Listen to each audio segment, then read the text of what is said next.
Hello, you wonderful people, and welcome to another episode of Not Too Comic Book. This being a show where we talk about TV shows that are adaptations of comic books. For today's episode, I'm going to talk about the latest episode of The Flash.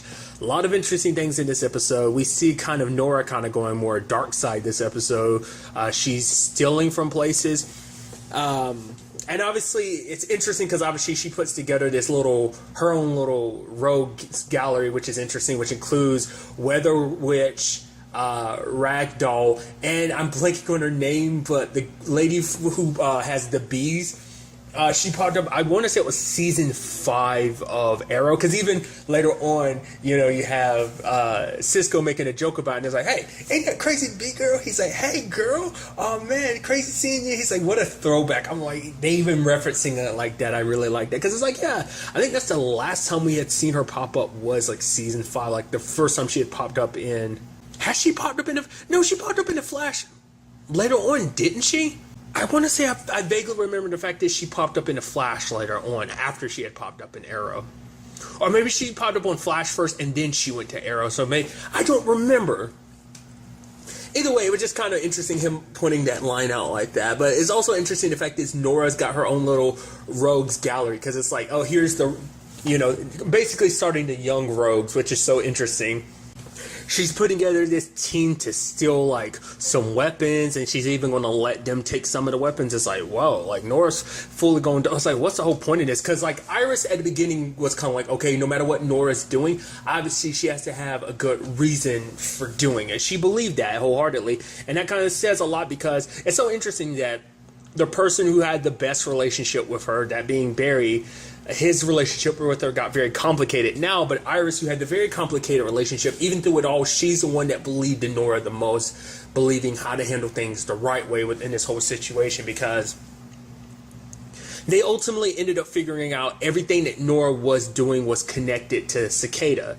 This is all about fulfilling some plan of Thawne's, and obviously Barry was like, no, she can't do that. This is just going to see her going deeper and darker down that route, especially because obviously she's using the negative force, which we kind of get a deeper explanation of, like, oh, they thought like negative tachyons, they thought it worked one way, but it's like, no, the negative force exists by taking energy and stealing it from the speed force and applying it like that, which is kind of interesting. But because, Barry ended up seeing Nora kind of like turning more and more into Eobard, in the sense of like her eyes going red, her face vibrating like that. Like, obviously, it's so interesting because I think as a father to see like her kind of adapt more aspects of Thawne, the man who killed your mom, of course you're going to be a little more about that, so...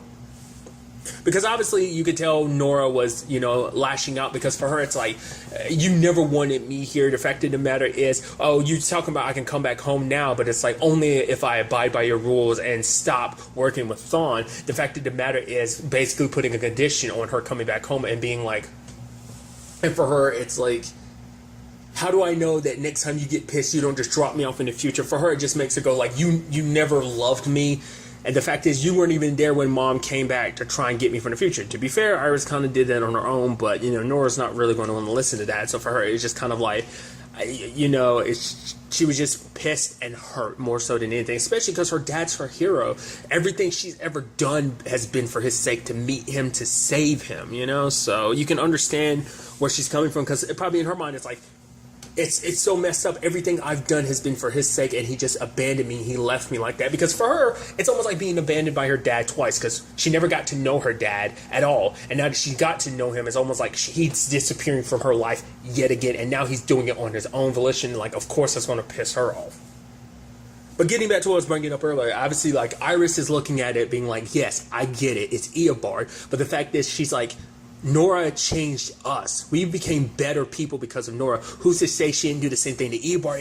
I'm still conflicted. Like, it's just hard for me to believe, like, oh, like, Eobard actually changed because of the daughter of his nemesis, his mortal enemy, the person he hates more than anyone in the world. Like I said, maybe it's a situation of maybe he started off planning to use Nora, but then he got attached to her and she changed everything about him. Having someone in his life like that, changed everything, because for him, who he looked up to was the Flash, and finding out like, oh, his destiny was, oh, I'm supposed to be this bad guy. This is all there is to me. Him kind of stepping in the role of a father is something he was never destined for, and to have that opportunity to have someone look up to him and care about him like that, of course, I think that might have changed things. I don't know. It's a possibility, but I still, like, from the very beginning, I've always been like, Eobard's got to be using her. There's got to be some part of his plan. There has to be more to this. I refuse to believe that he's a good guy.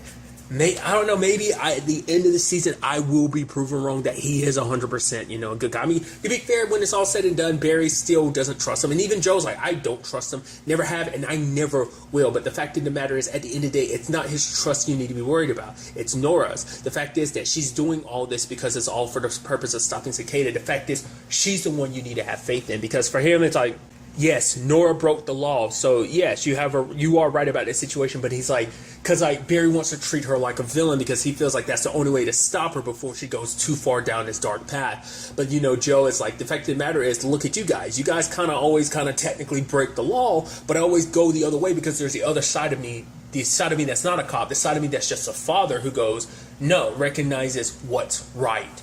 And I will always be a father first before I'm a cop.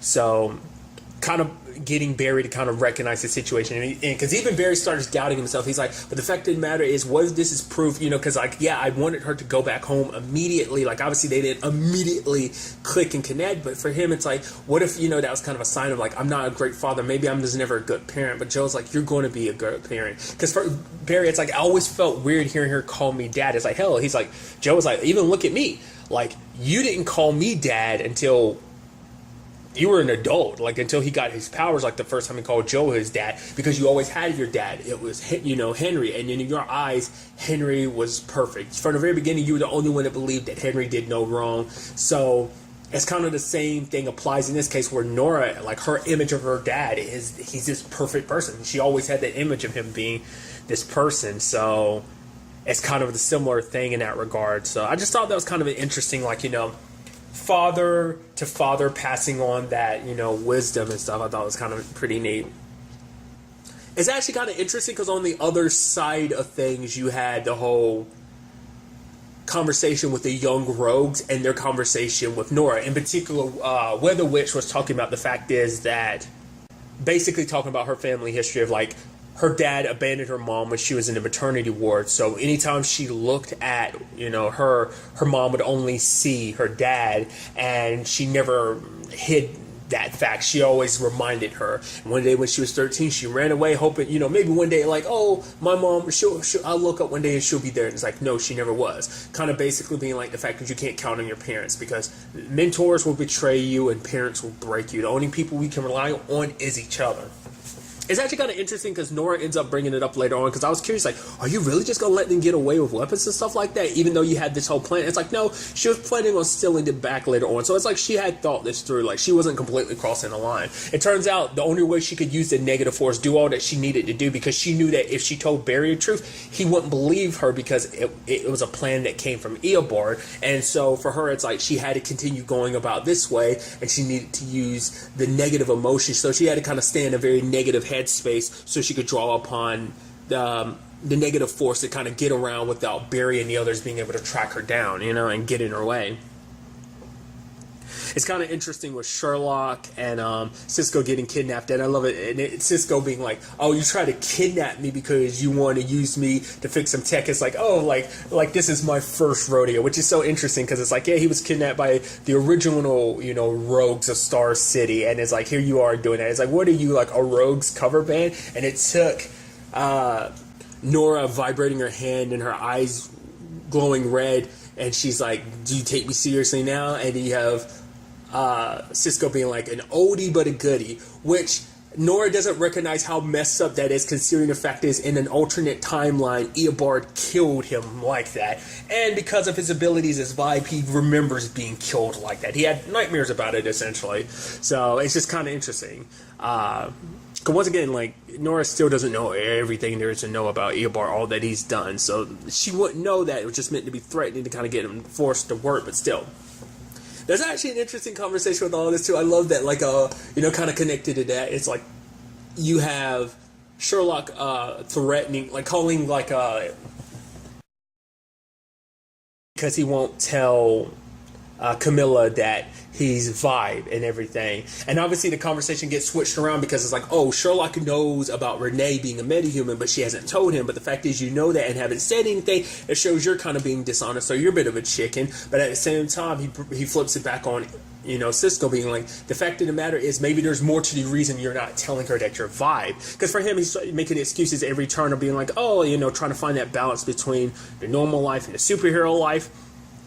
Just being like, oh yeah, terrible cell reception. It's like, no, call her right now. Oh no, I'm busy working right now. But the thing is, it's like, you spent essentially a good chunk of the beginning of the season not having your meta abilities, and then another part of the season trying to cure it. So it's like, obviously there's a part of you, it's like, it's not just about being truthful to Camilla, it's about being truthful to yourself. Do you even want to still be Vibe? And that's a conversation that I think Cisco's thrown it out there in his head, but I think for him, he's never realized how deeply and subconsciously he might not want to be Vibe anymore, So I just saw that. I think that's something interesting that Cisco's going to be sitting on for a little while, kind of thinking about that. I do love that he ended up returning Ralph's book, because Ralph was actually going to offer it to Sherlock. And I even love that, like, Ralph and Caitlin have this moment later on, because it's like, oh, let me, because obviously after losing their dad, like, Frost is kind of taking it hard. Like, this is the first time Frost has ever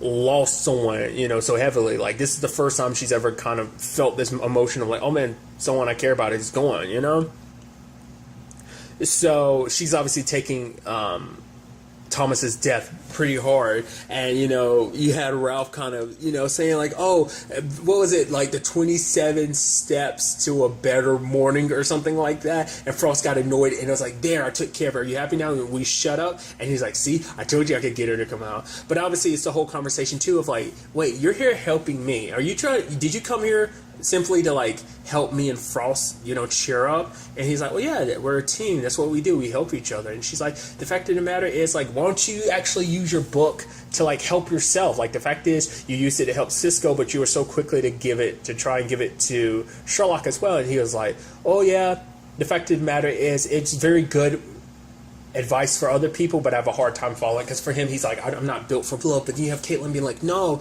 you are. Like, the fact is, you're intelligent, you're such a compassionate person. And they have this heartwarming moment, and he's like, Caitlin, I'm sorry, but I still don't feel that way about you. She's like, what? Ew, gross. No, I wasn't talking about me. He's like, oh, I'm sorry, I got my wires crossed. I thought, because even since like the last season, I thought that's where that was heading. Like, potentially Caitlin and Ralph. Even last season, I was kind of feeling that, especially like him and Frost. It'd be kind of weird and crazy if it ends up being a situation of like, oh, he has a thing for Frost, but not necessarily Caitlin. That might be something we might potentially go down that route. But that's why I was kind of like, wait, oh, because I was talking like, oh, we're about to have this moment. And I thought like Ralph was going to change the subject just because it was awkward or something. It's like, he says that, and it's like, oh, I got my wires crossed. Maybe that's because that's the show responding, because they probably feel like a lot of people are hinting towards that being a thing. And like, no, guys, no, viewers, that's not a thing. Not unless that was, Ralph just trying to use that as a defense mechanism, because he really does care about Caitlin, and maybe hearing her response like that makes him go, oh, I guess it isn't like that. I don't know. Maybe, maybe I'm reading too much into it. Maybe it is what it is, or maybe there's more to it. I don't know. Like, I was heavily hinting. I'm like, oh, it's like, oh my God, they're having a moment. And it's like, no, they're not. Like, oh, okay. I just love that they made a point out of it.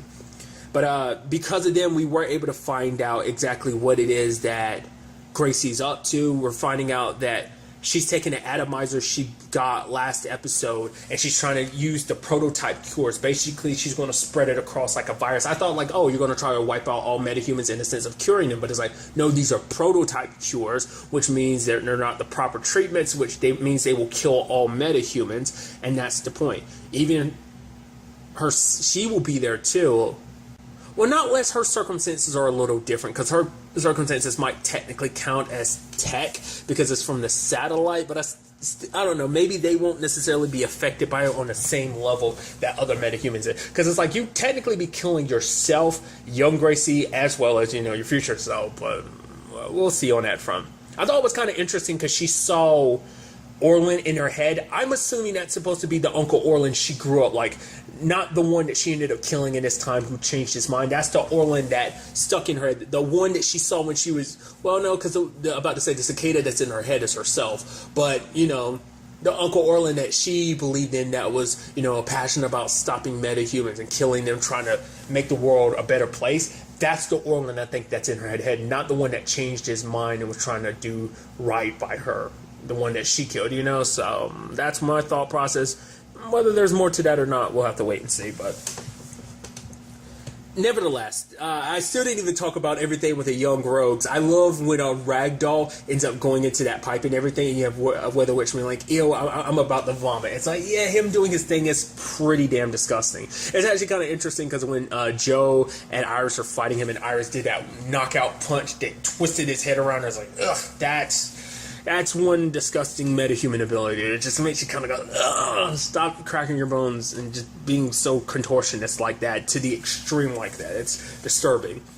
No shaming to any actual contortionists out there, but come on, you gotta admit that's like a whole new level of just bone stuff. Just always makes me feel weird, especially bone cracking. Just makes me go, ugh. But nevertheless, sadly, when Nora's plan was going through, Weather Witch and Big Girl ended up betraying her, and it's like their plan was to also take the money, but mainly because they wanted to gain recognition, because it's like, oh yeah, like we're gonna be the new rogues, we're the new hip kids in town, so they're trying to make a name for themselves. So it's like, we're gonna be the ones to get the Flash to reveal his identity to the world, and they'll have a reputation for it, yada yada yada. Which is so interesting. These young punks, if only Heat Wave and, Snart were still around to kind of show them how things used to be run back in their day, because there was class and decorum to this whole situation. Hell, once again, Snart knew who Barry was. He never revealed his identity because it was just, he always threatened to, but I think he liked the challenge of it all. There was a friendship born of that adversary, them being adversaries, so. But when quote-unquote Barry showed up, or rather the Flash showed up, I was like, that's not actually Barry, is it? It's actually, I was like, I thought it was Ralph underneath, and when the time came for him to take off his mask, he's going to shift his face into someone else. I thought that was going to be like the trick or whatever, but it's like, no, it was Sherlock with a hologram. I was like, oh, didn't see that coming. And then came the other twist of like, oh no, the Flash was there the entire time. Iris and Joe were there too. Like they had disguised themselves. And oh, you literally led us right. And I was like, that's quite interesting. I did not expect that. But luckily, when it was all said and done, they were able to capture all three of them. So the young rogues, their start wasn't that big. It was quickly, that flame was quickly snuffed out. It's actually kind of interesting because Weather Witch made a reference to Silver Ghost being like, she left her, like, was it Bolivia? Almost seemed like she was kind of saying, like, it's like she's like, oh, you're going to die fast. Unlike her, you're going to die fast or something. So I don't know whether she was referencing she killed Silver Ghost. I think it was more so like, I think I was just misunderstanding something. She was just basically saying she had left her behind. I guess like robbed her and probably took her money and just bounced. But nevertheless. I mean, I doubt that's going to be the end. I'm sure we're still going to see Silver Ghost at some point in time. Not unless she was referencing killing her. Like I said, I feel like I misinterpreted that thing. But nevertheless. You also can't forget the fact is an interesting tidbit about the whole, well, they do know now that Nora's dad, Nora, a.k.a. Excess, her dad is the Flash. So there's a whole thing in that in itself. So that's still something her villains are going to know. I wonder, will that create like this, like, Snart, like the relationship Snart and Barry had, like I was bringing up earlier. I wonder, will Weather Witch and Nora have that? I doubt Ragdoll or the B-Girl are going to have that same relationship with Nora, but I feel like out of anyone, Weather Witch, because they have the most complicated relationship from their encounter from before, her even saving Nora's life, and just everything's super complicated. So that's why I'm like, there's might be something from that going forward. Maybe not. We'll have to wait and see. But when it was all said and done, luckily Barry and, Iris were able to make up with Nora because, Barry's willing to go through the plan because it's like, yeah, it's not Eobard I trust, it's you. And the fact is, everything you said was, I deserved it because I should have never abandoned you. Because me doing that was just kind of showing that, hey, I gave up on you so easily. And the fact is, Barry never gives up on people. And so for him to give up on her so easily spoke volumes. And it's like, I should have never done that, and I won't ever do that again. And Nora's being like, the fact is that she won't ever leave them again, Essentially saying that we're in this together. Because at first she was like, if you guys don't feel comfortable with it, I'll, if it means staying with you guys, I won't go through, even if it means I don't have to going through with Thawne's plan. But Barry's willing to because he thinks it's a good way to stop Cicada, with that mirror gun. So it's definitely going to be interesting to see where all this takes us going forward into the next episode, as things are definitely heating up. I'm also interested about that company that was taking all the satellite fragments and were making metatech. Like, what about the rest of that weaponry? Like, I mean, will anything ever happen because of that? They never really went over that, but I guess because it's their intellectual property and it's not necessarily illegal them doing what they're doing, so there's nothing that's an issue yet. Doesn't mean it won't be in the future, but nevertheless. I'm very interested to see what the next episode has in store for us with all of this. But really, that's all I want to talk about. Till the next time we meet, be happy, be safe, live life to the fullest, and enjoy it. Good day, and goodbye.